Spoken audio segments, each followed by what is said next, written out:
हरे कृष्ण। एक महात्मा कथा प्रवचन कर रहे थे। बहुत सारे लोग आते थे। उस कथा में एक लड़का कुछ दिनों से जुड़ा था और वो भी उस महात्मा की रोज कथा सुनने लड़का आता था। जवान लड़का था, युवा था। एक दिन महात्मा अपनी कथा में कह रहे थे कि संसार में दुख आते रहेंगे और हम सत्संग से जुड़े हुए हैं ना, जो लोग हरि कथा सुनते हैं, इससे हमें दुखों को सहने की शक्ति मिलेगी। पर दुख आते हैं, पर सत्संग से हमें दुखों को सहने का बल मिलता है। उस जवान लड़के ने कहा कि महाराज, अगर हम सत्संग में आते हैं, यहां बैठकर प्रभु की महिमा कथा सुनते हैं, फिर भी दुख आते हैं। हाँ, महात्मा ने कहा दुख आते हैं, जीवन है, उतार चढ़ाव सब चलता रहता है, लेकिन फिर भी भगवान हमें दुखों को सहने की शक्ति देते हैं। भगवान हमेशा हमारी सहायता करते हैं, सपोर्ट करते हैं। पर कैसे महाराज, मुझे बताओ तो सही। अब महात्मा ने सोचा इसको मैं कैसे समझाऊं। महात्मा ने उसे कहा, बेटा, ये जो मेरा आश्रम है, इसकी पहली मंजिल पे चढ़ जाओ। मैं इसके नीचे खड़ा रहता हूं और तुम ये वाला पत्थर है ना, ये मेरे ऊपर फेंको। वो 200-250 ग्राम का पत्थर था, तो बोला ये मेरे ऊपर फेंको और मेरे सर पे लगना चाहिए। महात्मा ने कहा, बोला ना महाराज, आप महात्माओं में आपके ऊपर पत्थर कैसे फेंकूंगा, और मैं अगर इतना भारी पत्थर आपके ऊपर फेंका तो आपको कितनी बड़ी चोट लगेगी, कितनी पीड़ा होगी, कितना दर्द होगा। तब महात्मा ने कहा, ये लो, ये 200-250 ग्राम की कपास है, रुई है, कॉटन है।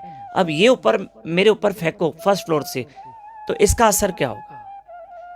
तब उस लड़के ने कहा, महाराज, है तो ये भी 200-250 ग्राम की कपास है, रुई है या कॉटन है, जो भी है, पर इसके ऊपर अगर मैं आपके ऊपर फेंकूंगा, इसका प्रभाव आप पे कम पड़ेगा।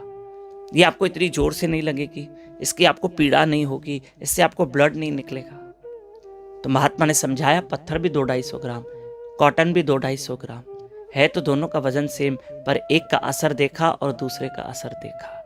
एक का असर इतना कि सर भारी हो जाए, सर फट्टे लग जाए, ब्लड निकल आ जाए, और एक का असर देखो कि इतना कोई असर नहीं। बस भगवान भी जब हम सत्संग में आते हैं, कथा में आते हैं, भजन करते हैं, सिमरन करते हैं, तो भगवान क्या करते हैं, वो जो हमारे दुख हैं, जो हमारे कर्म हैं, जो हमारे लिए एक सजा है, भगवान उसकी पीड़ा को खत्म कर देते हैं। उतना एहसास होने नहीं देते हैं। फिर उन पाप कर्म को जिनको भोगते हैं, उसका प्रभाव कम हो जाता है, उसका असर कम हो जाता है। जैसे रुई फेंकने से इसका इतना असर, प्रभाव सर पे असर नहीं पड़ेगा ना, ऐसे बुरे कर्म का हमने जो जीवन में किए हैं, अब जो हो गया सो हो गया। अब हम भजन करते हैं, अब हमारा जीवन निष्पाप होना चाहिए।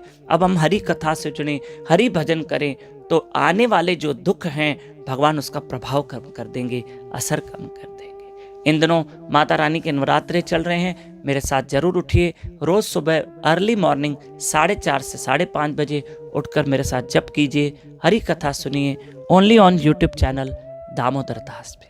और एक विशेष सूचना, हमने यूट्यूब एक चैनल, नया चैनल बनाया है, जिस चैनल का नाम है सिंधी कथा। वो चैनल सब्सक्राइब कीजिए, जिसपे सिंधी भाषाओं में आपको कथा और बहुत सारी चीजें प्राप्त होगी। प्यारा भाव रहो, इन चैनल के जरूर सब्सक्राइब करो, सब सिंधी भाषाओं में तव्हां कथाऊं मिलंदियूं। हरे कृष्ण।